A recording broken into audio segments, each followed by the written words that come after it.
And you say I'm turning into a white middle class person. What are you becoming? I'm becoming healthy, which also, yes, coincidentally, is also a white middle class thing.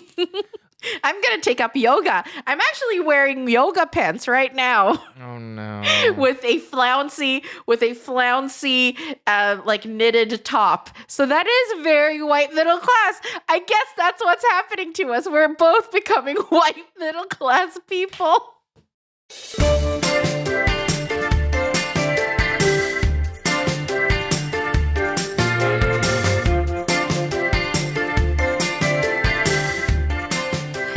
Hi and welcome to Restoichi, your comedy podcast about Asian culture. No. It's okay. We'll go with that one. I'm sorry. Okay. We'll go with that one. We forgot funny. It's about Asian culture and it's funny. We're two friends trying to be funny. Yeah. I swear I'm not doing this on purpose. I don't know, man. I don't know. I just don't remember. Okay, yeah. I'm sorry. Sometimes I wonder if you have learning difficulties, Evelyn. I wonder. I'm not doing it on purpose. It's just because a comedy podcast about Asian culture is in my head. Yeah. And then now we're saying, well, two friends trying to be funny. Yeah. Okay, it's not in my head yet. It's all right. Also, it's I've had a week, Nigel. I've had a week. What week? You went to a lake and took a photo. What week? I have. Yeah, I went to a lake and took a photo. That was very nice with my cousin. Yeah. But also, I've had a week. You know who else has a week? The Taliban is back, people. Nigel. The Taliban strikes back. We all knew this day was coming. Yeah, it's pretty bad. They had a week. Bad. They had a week. They had a week. I mean, the people Did you run living in and grab Kabul onto had a week. a plane that's about to take off? Did you have to grab onto a plane that's about to take off and hold on for dear life? Is that your week? Or did you just went to a lake and took some cute photos? I've had a week emotionally. Okay, I've had a week emotionally. Oh. Because yes. It's because I've lost more weight. I'm down now 10 kilos. Thank you. Very which cool. is fun. Very It's good. But it's also, I'm like, okay, so now I have to deal with the emotional effects of that. And so I've just been thinking and stuff. Emotional effects of losing weight. It should just be joy. That's the only emotion you should be feeling. Achieving your goals equals joy. Well, when your weight is associated to your trauma, you had the weight for a reason to begin with. Okay. It was a shield. It shielded you from all of the horribleness that you went through. And so now that it's coming off, you're like, oh, am I ready to face, the world and potentially face more horribleness if it happens? Because now I don't have like my shield and I don't have the coping mechanism that I used to use when I felt that feeling or felt like, some kind of bad feeling. And so I have to deal with that, Nigel. I have to deal with that emotional stuff. Okay, that's fair. I can't say I understand it all. To me, achieving goals equals joy. So that's all I think about. Very simple life. And I spent my weekend at Soho Farmhouse. Oh my God. I don't think a lot. I think very little. But I try to enjoy my life. And Soho Farmhouse is one of those things. Yeah, you don't need a shield. You don't need a shield or coping mechanism at Soho Farmhouse.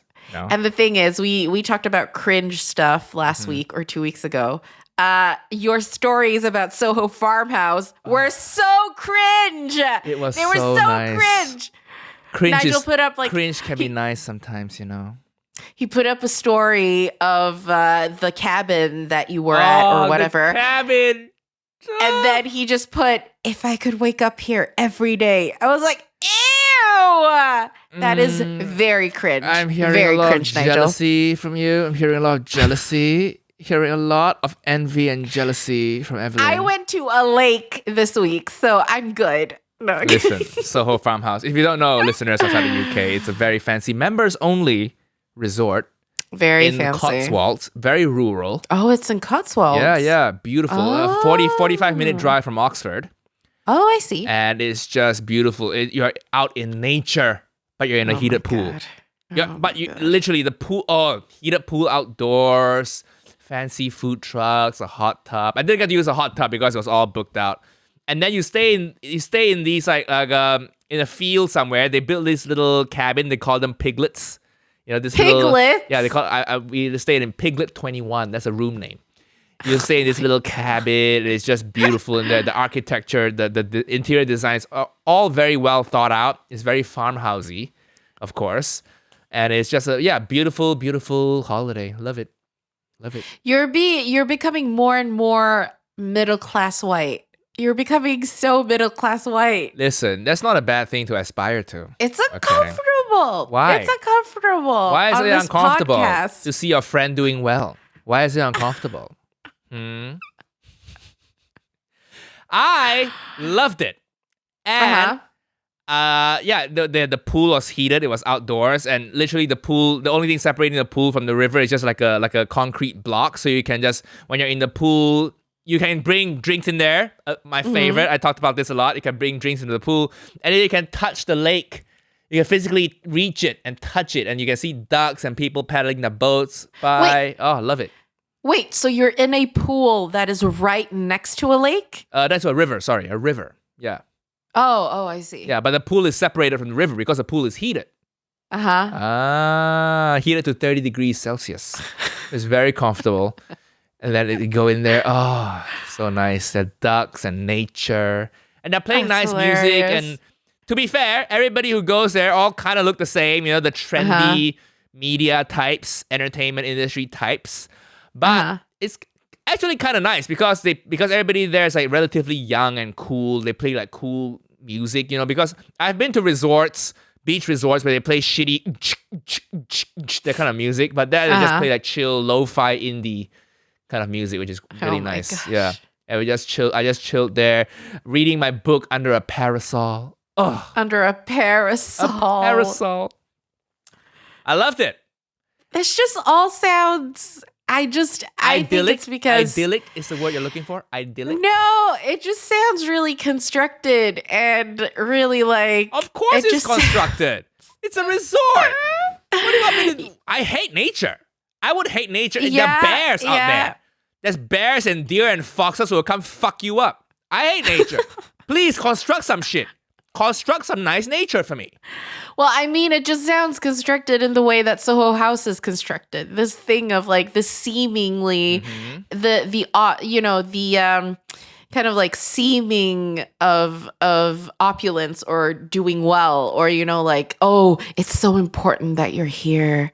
You're so important, and therefore you're here. Like that's the vibe I get from Soho Farmhouse, which I also get from Soho House. Yeah, there is a little bit of that. You don't have to participate in that, first of all. And two, well, you kind of do by just being there. Yeah, sure. I enjoy it for the vibe. Because every resort, I don't know if you know this, but every resort has a vibe. And as far as vibes go, the Soho House member vibes is like the least worst vibe. You know what I mean? Have you been to like resorts where it's full of one-star people or annoying families and children crying? You know, every resort has a vibe. And as far as vibe goes, this nonchalant, this displaying your in the know, in the cool type vibe, not the worst thing. Not the worst vibe out there. Okay. Yeah. Okay. Yeah. So please construct some nature. I hate nature. I love glamping. I hate camping though. So I guess what we did could technically, people say it's glamping, but it really isn't because the cabin is air conditioned. Oh. Yeah, okay. Yeah, Very it nice. looks like glamping, but I get it because it's actually a cabin and it's air conditioned. Yeah. I love it. So when I first got there, I got there on got there on Sunday, right? And I got there, I said, oh my God, this is so amazing. And then I was fantasizing about the future. Maybe I'll just come out here for a whole week. Come out here for a whole week and just have a working holiday from Soho Farmhouse. Until I had their food. And I'm like, no, I can't stay here for a week. I can't stay here for a week. For all the praises I sung about Soho Farmhouse, like the food, they don't even serve rice there. Not a single dish had rice. There are like 4 or 5 different restaurants. None of them serve rice. A lot of beef tartare, a lot of padron peppers and sweet potato fries. No rice though. I can't stay there for more than 2 days, I think. Why do you need rice so much? I'm fucking Asian. I'm Asian too, but I don't eat rice every day. You're broken. That's why you have trauma. It fucked you up in the head. Come on. Trauma made Evelyn hate rice. I used to eat rice every day when I lived at home with my mom. But now, if I'm honest, like rice, I only have it now I used to have it more. I will say I used to have it more, but now I only have it like maybe once every 2 weeks. That's very sad. I think I need to find a new co-host, people. That's a terrible thing for an Asian person to say. I'd rather you say you were a Nazi. I'd rather hear that you're racist and sexist, but you don't eat rice as an Asian. As well. I am those things as well, but I also only eat rice like once every 2 weeks. This is unforgivable. This is unforgivable. You only eat rice every 2 weeks. Well, I mean, yeah, I haven't eaten rice. Can you please be depressed again? Can we go back to the time where you ate more rice because you were depressed and you used rice as a coping mechanism? I prefer that, Evelyn. Actually, there is probably a point to that because there's so much sugar in rice. So when I ate rice, I got a sugar overload, and because I'm pre-diabetic, I got like major blood sugar dips. So and now I don't eat rice because I'm trying to lose weight and stuff, but also trying to look after my blood sugar. So my blood sugar is much more on a solid, even level. So that's probably why I do feel better from not eating rice. I think we can all agree that we prefer diabetic Evelyn. Rice eating, overweight, diabetic Evelyn was my favorite favorite version of Evelyn. Come on, Nigel. What is this? And you say I'm turning into a white middle class person. What are you becoming? I'm becoming healthy. Which also, yes, coincidentally, is also a white middle class thing. I'm going to take up yoga. I'm actually wearing yoga pants right now. Oh, no. with a flouncy, like knitted top. So that is very white middle class. I guess that's what's happening to us. We're both becoming white middle class people. Listen, you speak for yourself. I went to Soho Farmhouse and bitched about them not having rice. There's nothing more Asian than that. There's nothing more Asian than going to a fancy place and complaining. As you mentioned in your last episode with your parents. As I did in my last episode. Well, the thing is, I go to Waitrose and shop at Waitrose and complain about how expensive it is. So, and I still want to go to Costco. So I guess we're still a little bit Asian. No, I need to revoke your Asian card if you only eat rice every 2 weeks. I'm going to revoke your Asian card because you go to Soho Farmhouse and like it. Yeah, but next time I go, I'm bringing my rice cooker. So how Asian is that? I'm bringing my rice cooker to Soho Farmhouse. Plug it into my cabin. Piglet 21. The bento one? No, I'm bringing the small Zojirushi one. The one that sings. Oh my God. Don't overdo it. I'll get room service. Okay. Can I have some chicken and some vegetables? Yeah. Bring it over here. No, you can't because Soho Farmers is not going to have any food that's going to go with rice. Oh, no. They're not going to have any food. No. They have Korean fried chicken. They have Korean fried chicken. But that's so dry. You need some sauce. They have a sauce. I have to make do with what I have, okay? Okay. I'll bring my own rice cooker to Soho Farmhouse. Bring the bento box, and then you can put a little slice of salmon in there as well. Oh, that's a good idea. The Yamasia bento that's one, true. yeah. I actually gave that to my mom. I brought it back to Malaysia. I gave it to my mom. I think she likes it a lot. She will use it a lot more than I do. That's sweet. Yeah, but listeners, if you ever want to, be my companion to Soho Farmhouse. Oh my gosh. I'm going to bring my rice cooker, and then we have like a very nice, we can make it as Asian as we can. So you're going to walk around in flip-flops, smoke indoors, yell at people. They give you free flip-flops, very fancy Soho House flip-flops. And if you're Asian, you're going to pack them and bring them home with you. I actually did. I took their flip-flops. I mean, it's free. They give it to you, so why not take it? They give it to you at the pool area. They just tell you to keep it. And I brought back the very nice Soho House laundry bag. Yeah, very pretty. That couldn't have been. That's very Asian, actually.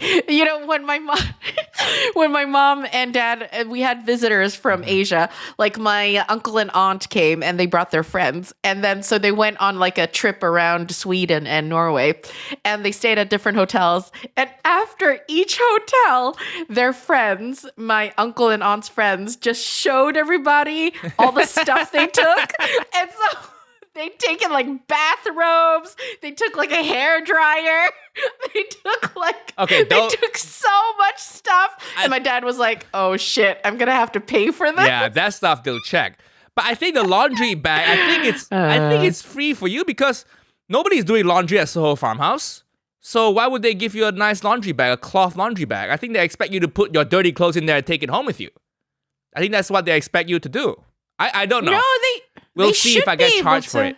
I only took that. I'll pay for it. I don't care. It was very nice. I'm gonna buy it anyway. But okay, yeah, because usually if they have a laundry bag, it's like, oh, and you give them the laundry and they do it for you. But nobody stays there that long. It's not like a long stay kind of place. You know? Yeah. People might want to do it anyways. Maybe. I don't know. But also, you can't bring your Asian parents to Soho Farmhouse because all their shampoo and body wash, they're all like full-size bottles. Yeah. They're gonna just take... they're gonna take it. Everything. Yeah, they're gonna take it. No. I think hotels caught on to Asian parent behavior and also ruined it for them because now a lot of hotels have those, like refill ones that you just push out instead of the little bottle ones. Very sad. Very sad. Very sad. Very fun. Soho Farmhouse is a very white place, and I realized if you want. You can't come out and say that, we only want white people to visit. You can't come out and say that anymore because it's very frowned upon. I don't know if you know this. But I realized one way to make sure that not a lot of Asians or black people go is you make sure the food options are very mediocre. Oh, that is one way to make sure your resort's white only. So you mean because white people don't mind bland food, so they'll go. They're the only. I think it's more like Brits in more specifically because French white people, Italian white people love their food, But there's something about British culture where I think because having a good time here does not revolve around food. You know what I mean? Every other culture that has good food, having a good time involves eating. Asian culture, of course, having a good time involves food, karaoke. That's why food and karaoke is so developed back there. So same thing with French people. Having a good time is wine and food and company. So they have developed that. But in Britain, having a good time is fox hunting, or rolling a cheese wheel down a slope. So, is that a real thing? Fox hunting definitely is. Clay pigeon shooting. Riding a horse. All these activities, by the way, are present at Soho Farmhouse. There's a pattern there. Soho Farmhouse maximizes what the average white Brit thinks is fun. Well, the thing is, I feel like because everybody all over the world have lived through poverty, but I feel like every other culture through poverty, the enjoyment was food. So they put effort into the food. And so they made a lot out of a little. So, soul food was one thing. And then in China, it's you took whatever you had and you made it taste good and stuff. But in Britain, they didn't do that. But in Britain, their version of making food or making, good stuff was making a Christmas pudding, just drenching it in alcohol and then just putting it under your bed for 2 months and then eat it at Christmas. That's the most depressing thing that I've ever heard. And also, have you tasted Christmas pudding? It tastes horrible. Yeah, it didn't terrible. make it taste better. It made it taste worse, probably. So it's why? Is it because they, even if they went through poverty, they just enjoyed, is it because they enjoyed colonizing much more than other countries? Well, the French colonized a lot of places. Great food, though. Yeah, that's true. Yeah, they have effort into their food. There are tons of poor British people, but nobody invented anything good still. They have eel and jelly, and they have fish and chips. Yeah. Fish and chips is fun, but it's they haven't invented any good food. I don't know. Maybe it's a symbol of wealth here to like bland food. I think that's true, because bland food is always associated with being healthy. There's this perverse notion that flavorful food here is unhealthy. And most of the time, you're right, because comparatively speaking, flavorful food has more maybe more fat content, more sugars, more salts, more oils. So maybe there's a thing, because flavorful food is associated with being unhealthy, and healthy food is associated with being rich. Therefore, flavorful food is not associated with being rich. Bland food is associated with being rich. I think there's this weird correlation going on. Or is it that because you have money, you have more time to enjoy that money, so you can, use that money to go out on a boat, and you have less time to enjoy food? Like, you don't want to put money into food. Like, maybe because food, food is the coping mechanism sometimes. So if you don't have money, you're like, oh, I need some kind of enjoyment. Well, eating is nice. Oh, I want to eat good stuff. And then so you eat good stuff, like flavorful food that might be, more unhealthy. But then if you're rich, you're like, oh, I'm going to go boating. Oh no, I've been boating too long. I don't have time to eat dinner. I'll just have a ham sandwich. Maybe. I don't think that's true because rich people love food. Do they? Tons of rich people love food. But you just said that it's associated with, bland food is associated with, Yeah, they love bland food. healthy. I mean, the idea of good food is very perverted. It's a very weird notion of what they think good food is. So what I had to send food back, at a Soho Farmhouse.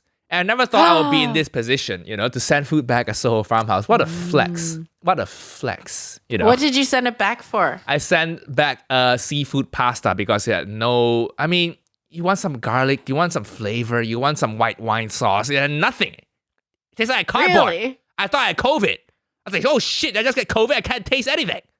So I had to send it back. But then I tasted my friend's plate. They got a rigatoni with a bolognese sauce on it. It was decent. It was fine. But yeah, I had to send it back, and they were very nice. They kind of took care of my request for me. So that's the goal, really. You have to set up bland food, and then you won't get people of color visiting your resort. Tip people, all the white supremacist resort owners out there, you want to get rid of us?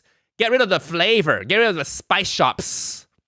And then you have an all whites resort, if that's what you want.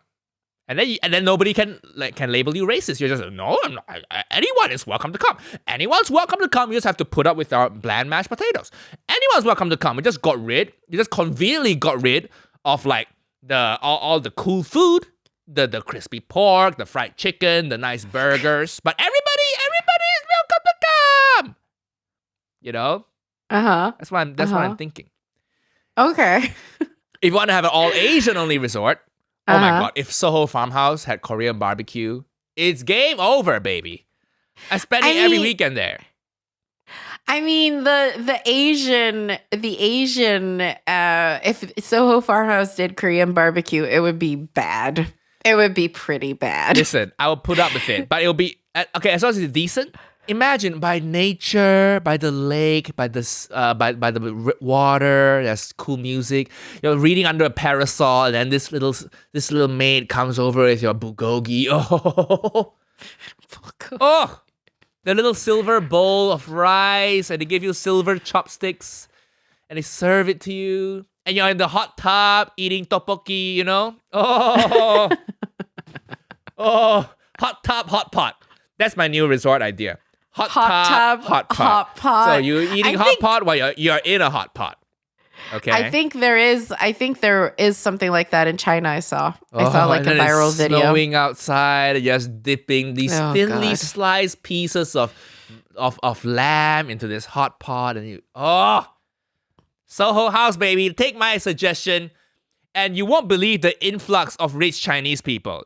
You will triple, quintuple your business in overnight.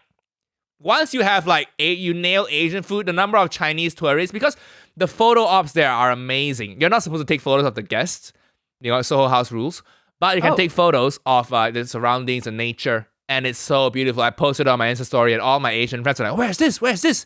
Where's this? Where's this?" And first of all, I was like, if you need to ask, then you don't belong here. Okay. Oh my God. But then I realized, what a great business opportunity. Soho Farmhouse, Soho House, please. This market of rich Asian people is booming. So take advantage of this. Serve up some Korean barbecue, some Chinese biang biang noodles, some laksa. Oh, they're gonna, but also you're gonna get a much more vocal clientele. That's fine. We'll set up some rules around the area, Rules? You think Asian people care about rules? Hey. No rules. They're not going to care about rules. We'll have a no parents, no Asian parents allowed rule. That'll solve 90% of the problems. It was that's so nice, funny. man. Oh, you get to the resort, they have a little buggy that comes. Everything I love in resorts, they have. Oh my A little God. buggy comes to drive you to your little cabin, and then if you can take the buggy where it's open air, or they have like staff there. They all drive Range Rovers, black sleek Range Rovers around the whole resort.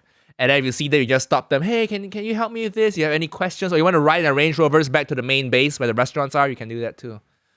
And everybody gets a free bike while you're on free location. bike? You don't get to take it home with you, but you get a little bicycle, No, your of name course tag not. on it. Yeah, just cycle around the countryside. Is it that big? Yeah, it's pretty big. It's pretty big space. Oh. Yeah, it's the middle of nowhere. It's the countryside. Oh. So nice, so nice. I'm telling you. But something funny that I realized was I went with a friend, right, and then we got food, and then I realized she didn't know how to use chopsticks. You know, like the way she ate was just she held chopsticks right at the tip. I'm showing you to the camera right now, but imagine like holding a pan, but you're holding it right at the tip, and she couldn't really eat with chopsticks. You know, and I've tried to ask her, do you want a fork? She said no, but I realize now maybe that's why some people can stay slim. Oh my God. Because they don't know how to Nigel. use chopsticks. And that got me thinking, maybe that's one way to diet. You invent kitchen silverware or kitchen cutlery that's very difficult to use. And then it will discourage you from eating a lot because it's very difficult. I'm saying a lot of people, they trick themselves to eating less by using smaller plates. Right? Because you have a smaller plate, you put food on and the plate looks full, but it's a smaller portion size. People do that? Okay. Yeah, it's a good diet technique. So why not trick your body into thinking you don't want to eat anymore because the utensils are hard to use. Like a bent fork with only 2 prongs, So every scoop used to be, maybe every time you scoop rice up, a regular spoon is 50 grams. But with this shitty spoon with jagged edges and not like less deep, you scoop it up, it's only 25 grams. So every time you eat, every motion you eat, you're eating half. So, great idea. Yeah, I think you could. That's sellable. Actually, you could probably sell it to people who like fad dieting. Yeah. It's what is it? Yeah, you ever drink bubble tea, and then you realize the straw is too small for the pearls to pass through, so you end up not drinking the pearls. Genius. Oh my God. It's 7 calories per pearl, by the way. Is it? Yeah. Really? So like 100 pearls, like 50 pearls in there, that's 350 calories. So by making the straw slightly smaller, that it becomes harder to suck, you cut away 100 calories, 200 calories easy because you're like, oh, this is so annoying. Then you dump it. And where are you going to sell this? Is it Fat People Co? Yeah, is that where you're going to sell part of it? Fat People Co.'s new product line. Yeah, okay. We have very sexy plus size underwear and shitty straws. We have plus size forks. Forks for plus size people. So they're tiny forks. They're not plus size forks. They're tiny forks for plus size people. Uh-huh. Yeah, perfect. So you go to any restaurant, you bring your own little cutlery in a little pouch, a very, very nice pouch. Bring a little pouch of your own cutlery, Yeah. I love this idea. What's it going to be called? Fat People Co. Line of inconvenient cutlery. What a catchy name, Nigel. I'm still brainstorming. Okay. Yeah.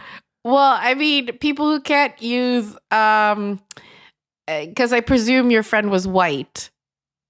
Why do you presume that? Why? Because she can't use chopsticks. Okay, that's true. Okay, fair. Yeah, she is. Just a friend though. No funny business. Come on, Nigel. I think we all know when you say friend, it's somebody you're sleeping with. No, just a friend. Oh, come on. So platonic. We're just chilling, reading under the parasol. That's all we did all weekend. And then banging at night. No banging.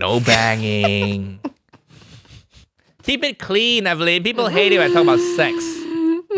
So they hate the way you talk about sex. They hate the way you talk about sex. Not that you talk about sex, just the way you talk about sex. Because I awakened desires in them that they didn't even know they had. Ew! I mention something that usually involves choking, and then suddenly they feel like this jolt of electricity in their body, and they hate that they feel that way, so they have to take it out on me. It's the same principle why very repressed Christians always hate gay people, because secretly gay, and they hate how gay people make them feel. No, they hate the feeling that you evoke in them is a feeling of like, ooh, that is over the line and gross. No, I do not like that. Of lust and this sexual excitement, this electricity that courses through your veins. Oh my God. You ever get touched for the first time by someone you like and you feel that jolt? That's what they feel. Oh my God. And maybe if they're older, they're like, oh no, I've gone half my life. I'm married to this vanilla blanket. And I've never experienced it until I listened to this Rise to Meet You podcast where I felt this jolt of sexual energy where this nasal guy just talks about how he has sexual stuff. It awakened something in me that I never knew I had. And now I feel I've wasted my life. And that's why I hate this guy. Because he says things that I want to do, but I've been too much of a pussy to do it. And now I have 3 kids, and I can't have the father of their children choke me in bed. I have 3 kids. I have to fetch them to school tomorrow. You know? You think so highly of yourself? I can't tell the father of my children to take me against the wall because the kid's bedroom is right next door. Oh, God. And I hate that I never get to experience this. And I hate that Nigel's made me think about getting a divorce so I can have a new lease on life and date a 25-year-old guy. Why do people think that 25-year-olds are good at anything? They're good at getting hard, let me tell you. Oh my God. You compare a 25-year-old compared to a 45-year-old. Sure, the 25-year-old might not have the skills, but it's nice. You know, it's nice and hard. It stays nice and hard. You can go multiple times. 45 years old, boy, yeah, it takes a bit of coaxing. But yeah, that's what I'm saying. I think I think some people might think I mean the thing is too much, but I think there are some people who it arouses something in them, and they fear that they've awakened the beast. Oh God. Listeners, let me know. Let me know if that's if I'm completely incorrect, completely wrong, or if the select section of you feel that I've opened your eyes to a few things, and also I'm doing a good favor for all the Asian brothers out there. You know, you've always been viewed as sexless by mainstream society. Oh my God. And I'm here to change it. Okay. We have Kevin Creeder for that. One person is never enough. Hot and dumb. Simu Liu, who, by the way, just had a premiere for Shang-Chi. Yes, so that's pretty exciting. Very exciting to watch a mediocre movie with Asians in it. I love it. Nigel. It's a superhero film. By definition, it needs to be mediocre. Nothing against Simu. I love the guy. I love that there's an Asian superhero movie that's mediocre. You know, we talked about this. We need some mediocre shit. We can't all be Parasite. We can't just be like, oh, Asian representation, but you better make a movie as good as Parasite. No, I hate that. That would be so much pressure to make an Asian film. We need some mediocre movies. Or what Minari. We can't be all Parasite and Minari, people. We need some Shang-Chi's. And maybe what's the one Henry Golding's in? Snake Eyes. Yeah, we need some Shang-Chi's and Snake Eyes. Yes. You know what I mean? That is, according to Chris Rock as well, that is the true sign of equality, is when people of color can be as mediocre as white people and still get a second chance. But like the thing with Simu is like, he's so hench. Yeah, like, he's a superhero film. They get dietitians and trainers. Yeah. But I mean, like, even before that, he was quite hench. But it's just like the upkeep of being that hench. That must be exhausting. I wonder how many eggs he's eating a day. 12 eggs a day, maybe. Do you think he needs so many eggs? He needs that much protein? Yeah. Oh. Probably needs like 150 grams at least, or 200 probably, to maintain that. Simu, if you're listening, let us know. What's your diet? Yeah, Simu. What's your exercise routine? Because it's so impressive. It's very impressive. He's going to be on maybe some men's steroids, health maybe soon. some. No. For Hollywood, he's it's not very that common. big. It's very common for Hollywood to achieve results fast. Nothing against that. Really? It's part of the. Kumail Nanjiani did growth hormones. Did he? Yeah, and he's not going to tell you, but all the telltale signs are there. Oh, really? Yeah. Are you serious? Yeah, the veiny, muscly arms. The veins is like a telltale sign. The fact that his jaws got a bit, like his face got a bit like more distended. But nothing against that. You know, I think it's supplements. It's it has some side effects, but it's his choice too, and he looks great. So nothing against that. Shit, but it's just a dark secret in Hollywood. People don't want you to know that it takes steroids and stuff. Yeah. Yeah, that was really creepy. Yeah, but I'm saying, like, if you want true equality, women are injecting shit into their butts. So let men inject some stuff into them.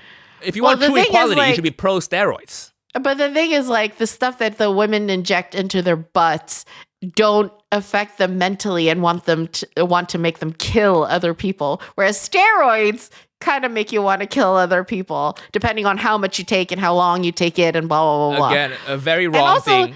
I can't believe you just said that about something you have no clue about. Of course, the dosages will be controlled very meticulously by a doctor and professional clinician. Yeah.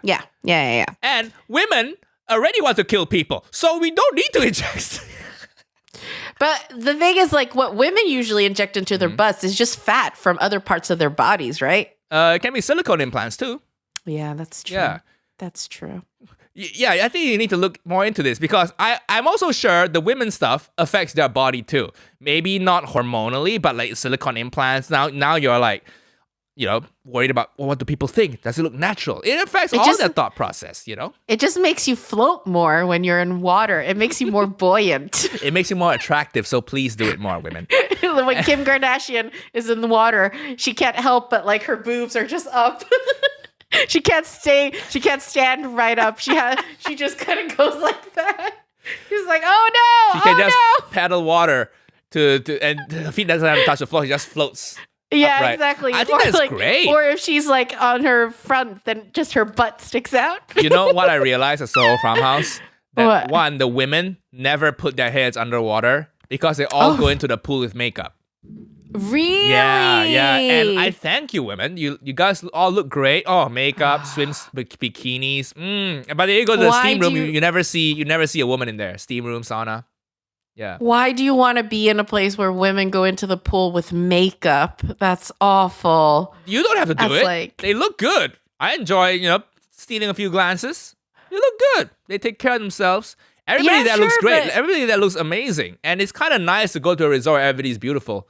It's kind of like your surroundings are beautiful. The people are beautiful, It just tells you exactly what that place is. It just tells you exactly what it is. Yeah, you don't have to hang out with them. Nobody's forcing you to hang out with them. Just chill by yourself and enjoy the beautiful people. Nobody's asking you to talk to them. Gosh. I didn't talk to anyone. Just enjoy. Why do you care what people do? What's the alternative? Like annoying children? Annoying lads. Oi, Dave, beer, hey. That? Do you want that? There's a middle ground. It doesn't have to be like, it doesn't have to be like the Instagram capital resort of the world. And then the other alternative is like, the like 1-star. The 1-star people. Not 1-star people, but say like 1-star people. resort with like where everybody can get in because it's cheap and blah, blah, blah. Well, it's like there's a middle ground. Until I find the middle ground, I'm going to keep going to Soho Farmhouse. I enjoy the women who self-sacrifice, who never get to enjoy the joys of just dipping underwater with their heads, who just keep paddling like this because they don't want to get the water on their makeup, whose tits give them buoyancy. That's why they can swim like this, It gives them buoyancy. No, if their tits give them buoyancy, they would be like this. They'd be like this. They just swim like that. Be like, am I getting anywhere? Am I getting anywhere? That's how they be. Well, or they just be like, just everything down, and then just their butt is up in the pool, and they're like, they're like, that makes them. well, I don't mind that either. That makes me laugh. I don't mind that either. But all these women who are so plasticed up, I love them. You know what they're doing? I'm actually pro Botox now because by avoiding getting wrinkles, they look younger. They look like children. So they're actually making pedophiles, trying to attract pedophiles to them instead of... They're stopping pedophiles from fucking children by trying to look more like children. And why do you keep going to the pedophile well, Nigel? It's a well that keeps on giving. I don't think it is. It is. It is. And I don't judge the women who do plastic surgery for my benefit. It's like, oh, thank you. I know it's not for my benefit, but the male gaze, I have the male gaze, saws. So it is for my benefit and I enjoy it. Sorry I have the male gaze, people. I can't help it. It's just part of me and I hate it. I'm trying to change it to be an ally. I don't think you are. But I have the male gaze. I can read Roxanne Gay and still have the male gaze, So, yeah. God. Stop citing Roxanne Gay as well. She's not your get out of free jail card, Nigel. Just because you've read her. I've read a lot of the feminist authors, but I'm not going to brag about them because I don't just want to be the sisterhood, part of the sisterhood. So that was my weekend. Mm-hmm. A lot of very positive emotions, a lot of joy, a lot of floating tits. And my suggestion to Soho Farmhouse would be to get some good Asian food and double your revenue. Easy. You know how many Asian friends just ask me? It's the same Asian friends who have pictures of them in the lavender field. Oh, yeah. Near London, they have lavender fields. Those same people are like, yeah. So they love, it's a very Instagram-y spot. Just purple lavenders in the background. And they think, they wear a nice hat, a nice sundress. Those people all message me, where is this place? They want to go. So Soho Farmhouse. Get some Korean barbecue. Get some Chinatown Chinese immigrant. They're happy to do it. Because we love opening Chinese restaurants in the middle of nowhere. Get them. They're happy to do it. What? So they'll just open a Chinese restaurant in Soho Farmhouse? Yeah. That'd be funny, actually. Good for business. That'd be very funny. This episode of the podcast is sponsored by Manscaped, the #1 brand for male pubic hair grooming. And I'm sure you guys know this. I use Manscaped. They're sending me the Lawnmower 4.0. I haven't gotten it yet, but if it's as good as the Lawnmower 3.0, then you're in for a treat. It's the safest razor out there. I don't know about you, but I've shaved before using regular razors, and it's not a good experience, okay? It's dangerous. You fear for your life, and you don't want any nicks and cuts down there. It's not a pleasant experience for anybody. It hurts, okay? So you need the Manscaped Lawnmower 4.0. It comes with a light, it comes with a safety guard, and then you just won't nick yourself, and that's great. You can do it's waterproof, so you can do it in the shower as well. I just love it. So if you get the performance package, you get the trimmer, the underwear, the deodorant, and also the weed whacker for your nose and ear hair. I don't need that just yet, but I think in a few years, oh boy, hair is gonna grow out of everywhere. So if you're a guy, you better take grooming seriously, especially if you're a single guy. I know I'm not supposed to talk about sex as much on the podcast anymore, but it's useful. Trust me, guys. And they're doing international shipping. So join the 2 million men worldwide who trust Manscaped and get your rocket ready for takeoff by going to manscaped.com and use the code RICE for 20% off and free shipping. This ad is just comparing your dick to a rocket. I didn't write this. This is something I have to say. Why would you do that? Your dick is not a rocket, okay? I think that's what guys who are actually shit in bed, but who think they're good in bed, that's what they would say, Why don't you hop on and ride my rocket? So no, your dick is not a rocket, but you should treat it like one by getting the Manscaped Performance Package. Again, get 20% off and free shipping by using the code RICE at manscaped.com. If you actually get it, let me know how you get on. If you actually get it, I've used it, I like the product, and I hope you guys do too. Go to manscaped.com, use the code RICE for 20% off and free shipping. For a clean Trinity and beyond, your space balls will thank you. That's a script again. That's not me. Back to the show. Well, I had a fun time last week because I was filming in Stockholm. Nice. And actually, Nigel, I had my first on-screen kiss. Oh.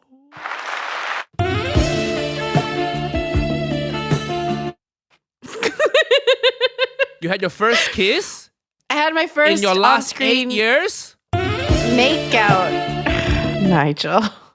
This is big news, Evelyn. What do you tell me? I've kissed people in the 8 years. This is I've kissed huge people news. in the 8 years. Who? Your mom doesn't count. Nigel, stop it. Stop it. So basically, I've had an on-screen sex scene. Oh. But I haven't had an on-screen kissing scene. So this was my first on-screen kissing scene. Evelyn's such an on-screen whore. I love it.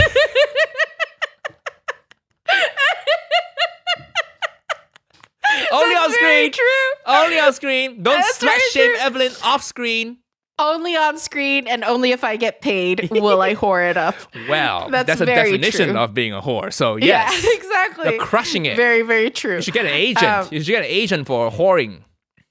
You Oh, know? but I mean, I have my acting agent. Can you specify in your spotlight that you only do sex scenes? Yeah, only nudes. Only available nudes, for sex scenes. Tastefully. Yeah. Yeah. That's really funny. But I had my first on-screen like makeout scene, and it was for a show that my friend's making, and it was with a girl. And so, but the thing is, like nowadays, there's something called an intimacy coordinator that they brought in because of Me Too. So basically, I mean, in the most easy sense of it, it's like they have a coordinator that oversees the intimate scenes, basically. Ooh. And kissing is considered an intimate scene. So they stand in the corner and just look at you. All right, do it. Intimate now. Do the intimate shit now. Okay, and then they have a clipboard. Yes, they're just writing yes on the clipboard. Yes, slow down, baby. Yes, baby. Is that what they do? This is so funny because when I told my other comic friends, this is exactly the angle direction. that they went to, Yeah. the direction that they I'm a went to. dumb too. guy That's how- comic. I'm a dumb guy comic who's very no, but that's cliched. that's the comedic kind of angle that you would choose because course. it's like, yeah, it's funny. I'm a dumb guy. I'm a dumb guy. My balls dictate what I think. I didn't say you were a dumb guy. I just said that that's like the angle that people go with. It's fun. It's fine. All right. And what next? What do they do? What do they do? So, well, basically, it's considered an intimate scene. So, so I'm just supposed to make out with this girl in the scene, and so they called me. The intimacy coordinator called me, and then she. Like she was like, yeah, so how do you feel about this scene? Are you comfortable with it? Are you like, do you have any feelings or emotions that you want to talk through and go through? And I was like, I mean, we're just going to kiss, right? That's all we're going to do, so right? many emotions you got to talk through. I know. And you'll be like, I know. well, sometimes I feel like eating is my coping mechanism. And then she's like, no, I meant about the scene. Sorry. But I mean, like, and that's the thing, like, even for me, it was a bit too much. Like, even for me, like the intimacy coordinator, I was like, dude, we're just gonna kiss. It's no big deal. Whatever. Why do we have to talk about It's no I was big on the deal. phone I've with done her. it 8 years ago. Okay?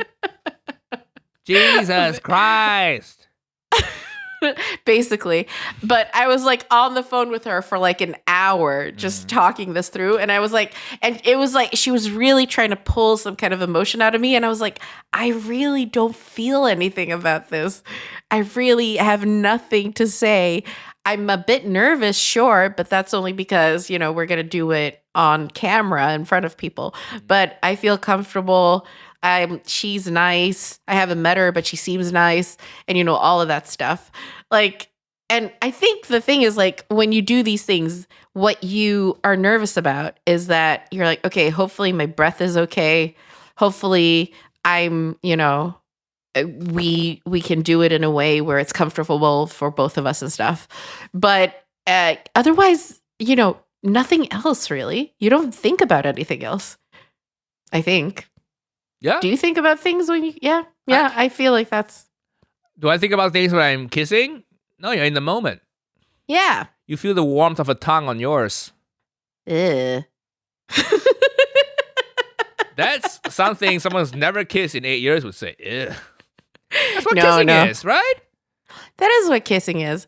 But the thing is, like, so basically it was a night shoot, and we started filming at 8 p.m. and we were going to finish filming at 5 p.m. and they put the kissing scene last. Oof. And I was like, I mean, honestly, if we're going to kiss, putting it at 5 a.m. in the morning, Oof. I don't think that's the ideal time to make out on camera. Yeah, who makes out at 5 in the morning? What kind of freak morning person are you? Can you imagine? Can you imagine date a partner who wakes you up at 5? Let's kiss, honey. Let's have a coffee and kiss. Let's have a coffee and make out. Yeah, the alarm goes, "Ping, ping, time to kiss." Oh my God. I mean, people make out at 5 a.m. You know, like you get home from wherever. Yeah, and okay, you if do you stuff. stayed up the night before, sure. But Yeah, waking up to make out at 5 a.m., that's Of next course you're level not going psycho. to wake up. That's a to big make red out. flag. But I think That's a really weird flag. I would like an intimacy coordinator, you know? Sometimes oversee my sexual pursuits. Nigel, it just not? sounds like you want somebody to give you the green card to pursue whatever it is. Like you're like, okay, this is okay, right? What I'm doing is okay, right? Yeah, every guy wants it.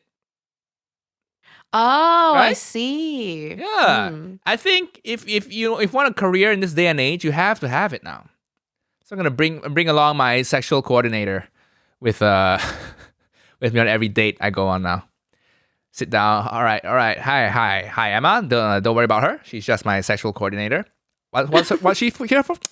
You'll see later. You'll see. So we get down to business. The clothes come off. And just stop.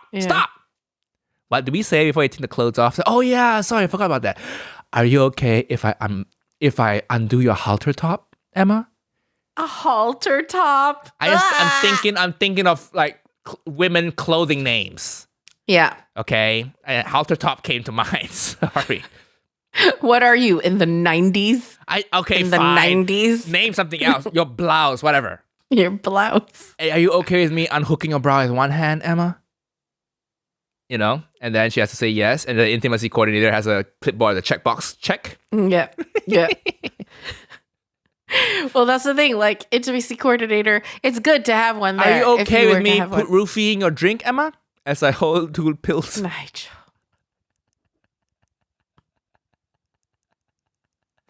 That was the line. That was the line. What line? Hey, a consensual roofing is okay, you know. A consensual roofing. Yeah. Why is it not fine? It's like any drug you take. A consensual roofing. Why is it If not you fine? if you roofie yourself, that would be fine.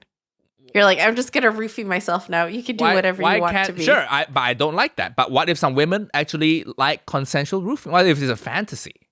You know, hey, I'm gonna roofie you now. Is that okay? Uh-huh. Is that okay? And then I put it in, and then she drinks it. And then, you know, I don't know. People have weird quirks. Don't roofie people, but consensual roofing. Solid gray area there. Solid gray area. Yeah, okay. I have to consult my sexual coordinator, my intimacy coordinator, if consensual roofing is okay. Yeah. That was the thing. Like, it was really funny because it was such a buildup with the intimacy coordinator. She put so much effort into the pre-production of it. And then she was like, oh, I'm not going to be there. I was like, what? You're not going to be there? Like, what's the point? What are you, my mom? Then what's the point? You ask all these questions and you don't actually support me? What are you, my mom? Yeah. What are you, an Asian mom? But what if there's also an intimacy coordinator for like the emotional part of the relationship? Oh. You know? That's usually women. Is Is it okay? If it's a straight relationship. Is it okay if I buy you flowers? Are you going to think I'm leading you on? No? Okay, great. Here are some flowers. You know? Is it okay if we go on holiday together? But still keep it casual? Just want to check if that's okay with you? If that's okay? Are you okay with him sleeping with other women? Okay, and you sleep with other guys? How open do you want this to be? You know, and now tell me and I'll relay it back to him. Honestly, this just feels like men who need a mother. can't express their intentions and emotions like directly. That's what it is. No, sometimes I think having a neutral third party is very useful, you know? Oh yeah. Yeah, you could emotions have that. cloud your judgment, I think. And sometimes I think it's not it's a both men and women thing. I've had a lot of situations where I literally ask, so what do you want from me? And then she said, I don't know. And then that's where emotional intimacy coordinator could help, you know? Well, the thing is, like, because she wasn't there, we had to, like, the director had to take over. And so they have something, when it comes to an intimate scene, they have a semi-closed set, which means that only the heads of the departments need to be in the scene.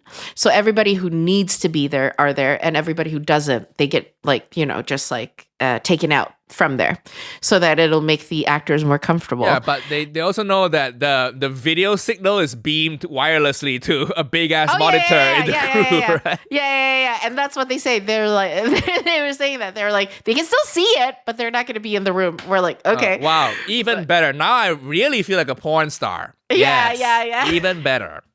At least we have some people there that are milling about, they're working, you know? Yeah. Pretending to work and be like, just looking like that. They're like that. But then, so we had to do, so because the intimacy coordinator wasn't there, the director then took over. And so she was like, okay, we'll have a rehearsal for it where we rehearse everything and then we can go film it. And we're like, okay. So it was me, the director, and my co-star. And then, but the director was like, yeah, and our makeup lady is in here too, just so there's a fourth party. And I was like, okay. So she's literally in there as an alibi. And so it was like, so when she did it, she was like, basically, we were supposed to just make out in front of the director. And so they could see it and everything. But what we had to do was, like, we did some exercises before we went to that scene to get comfortable with each other. And the exercise was basically like, you stand across from the person that you're going to act with. And then you just take 3 deep breaths. And then you ask them, can I hold your hands? And then that person says yes. And then you take 3 deep breaths and that person asks, can I hug you? And you say yes. And then you take 3 deep breaths and then you ask, can I hold you? And that person says yes. And that's supposed to, like, be an exercise to kind of get in sync with each other and also to practice consent and make everybody feel like respected and comfortable. And so we did that. And then after that, they were like, just make out. I was like, okay. But yeah, Wow. So that's like what you need to do. Yeah. Oof. And it's really I knew that you were going to react like this. I know. When I told you. It just What sounds are your thoughts, exhausting. It sounds exhausting. Well, it's a professional setting, so it's not like, it's not supposed to be romantic in any way. And it wasn't, because as soon as you do it, you're like, it's very technical because you're trying to figure out the angle that you're doing it in. Yeah, but surely And also, you would trust professionals to be professional instead of hand-holding them with take 3 deep breaths and walk towards each other, 3 more deep breaths, and then well, you that's can the thing. look You into their thought- eyes. That's what you thought you could, but with everything that came out recently, you understand that you can't. Like, this has been put in because of all of the people who took advantage of situations like that. Well, if the director is there and the fourth party is there and everything on the camera is rolling, I think, I don't know. If they take advantage of the situation, which it has, I think something has gone wrong. Either the camera wasn't rolling or no third, fourth neutral party was there. But maybe you're right. Maybe they're just trying to play it safe. I don't think it's necessary, though. You know, I think as a woman and also as a man probably, but you can feel very vulnerable in a situation like that, especially if you're going to be even more compromised. Like when I did my sex scene, for example, we didn't have an intimacy coordinator. We didn't practice before. How did it feel? That one a bit worse. I felt uncomfortable, and I feel like I would have benefited from going through everything beforehand. Because we didn't. We just did it. And then I had to figure out a way, like I had to figure out a costume. It was very casual, all of that stuff. And I'd never done like a sex scene before. And so it's like there is it's a good reason. Like, we're making fun of, how meticulous it is and stuff, but honestly, it is very comfortable and it does make you feel looked after and considered as an actor, because otherwise I can understand, and I've heard stories like, showbiz stories and stuff of women feeling uncomfortable. And I think especially in a situation like that, I think men are very vulnerable there too, but I think women especially are quite vulnerable when it comes to like but vulnerable scenes is like good, that. right? It's the birthplace of creativity, change, and innovation. Yeah. So you should feel vulnerable at all times. So they're actively going against Brene Brown by trying to make you less vulnerable, and consequently your art suffers. Oh my God, Nigel. No, I get it. Of course you're going to spit it like that. But yes, I get it. But- I think I get it. I think being safe is better. And sometimes when a woman's vulnerable or a man feels uncomfortable, they're not going to say it because they fear exactly. losing You're their not going to jobs. say it. Yeah, So, because yeah, I get you it. want to be seen as a team player. professional. Yes. Yeah. And so it's like, and even though you feel, you have the right to say that you are uncomfortable, but I think a lot of times before that's been, as you say. What frowned does the upon and stuff. intimacy coordinator do outside of that shoot? Do they I have don't regular know. jobs? I think as a don't barista know. somewhere that they got this aspiring actor. Oh, you didn't get the role. But what we can offer you is intimacy coordinator. Yeah. Like, what do they do outside of this line of work? I don't know. That's a really good question. ask I wonder her. too. Yeah. Or him? Is it a woman? It's a woman, and in Sweden there are only two. There are only two for now because it's such a new profession. Because the shoot that I did, I love it. Monetizing the Me Too movement. That is what I like, women. Good job, bitches and sisters. okay. Always got to monetize shit. Love it. Well, it is that thing of like because I did the sex scene in 2019 and there was no intimacy coordinator, and then now it's 2021 and there is one, and even just for like a kissing scene.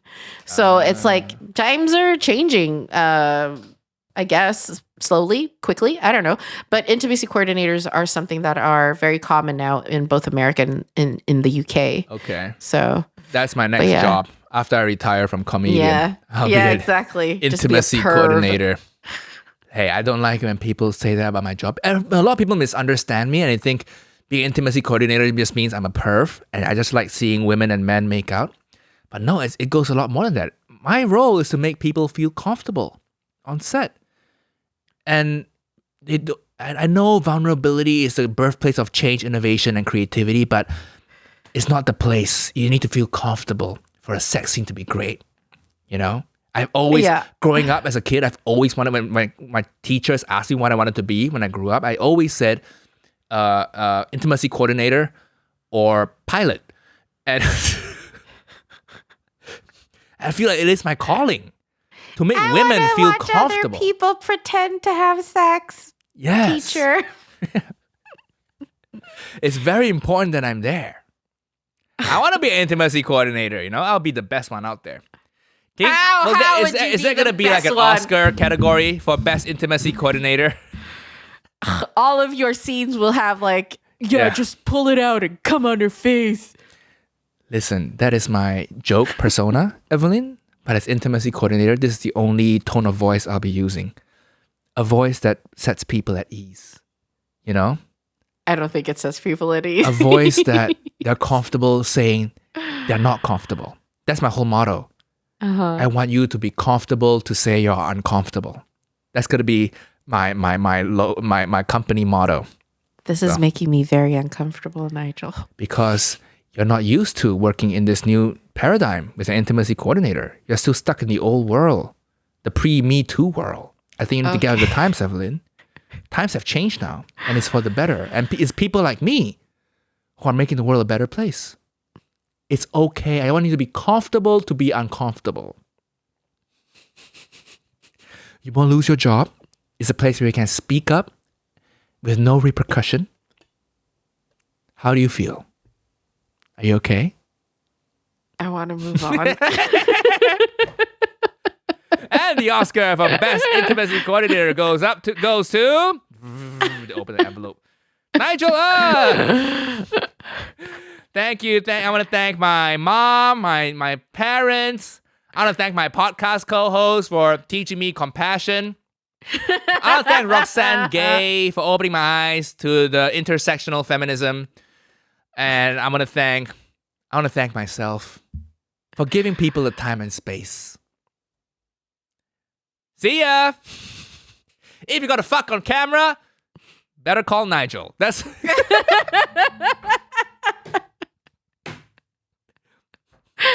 Is that your website? Yeah.